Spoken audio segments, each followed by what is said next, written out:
Gagawa na naman nga kami ng turon dahil nagustuhan nga ni Papa Plates yung ginawa kong turon nakaraan. Ibang version ng turon nga itong ginagawa ko dahil wala nga itong asukal. Ang nilalagay ko nga pala dito ay asin. Hala, hindi asin te, cheese, tsaka saging. Tapos kapag luto na, ididip mo nga siya sa condense. Hiniwa ko nga lang sa apat yung saging tapos yung cheese nga ay hiniwa ko siya ng pahaba. Tinulungan ko na nga rin si Papa Plates magbalot dahil kapag hindi ko siya tinulungan ay magtatampo yan siya, tatago yan sa ilalim ng lamesa. Hala, hindi. Dahil napapadali talaga ang gawain kapag nagtutulungan. Hala, bakit ang landi mo, te? Hindi ka naman ganyan dati. Pero sa paglalaba, bahala ka dyan. Hindi kita matutulungan dyan. Busy ako. Maglalaba nga raw muna siya. Mamaya na daw siya magpiprito. Nagagalit pa nga. Sabi sa akin, wag ko daw siyang videohan dahil siya raw ang tigasin dito sa bahay. Tigasaing, tigalaba, tigaluto.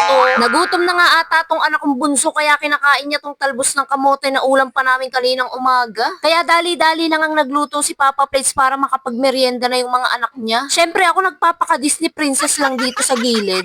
Charis. Baka akala nyo wala akong ginagawa sa pamamahay na to. Sadyang nagtutulungan lang kami ni Papa Plates dito sa bahay. Bakit kasalanan ko bang hindi mo mautusan yung asawa mo? Nang mga oras nga na yan, marami akong ine-edit na video. Dahil ako po ang taga-edit talaga sa amin. Kaya wag nyo nga akong i-bash dahil wala naman akong ginagawang tama, di ba? Niliguan ko na nga rin itong isa kong anak tapos pinakain ko na rin. Halos hindi na nga makita yan dito sa loob ng bahay dahil duty nga araw-araw sa labas. Tinalo niya pa nga yung mga tano dito sa amin. At ayan nga, nagluto na nga rin ako ng ulam namin. Tapos ayun lang, bye-bye, love you.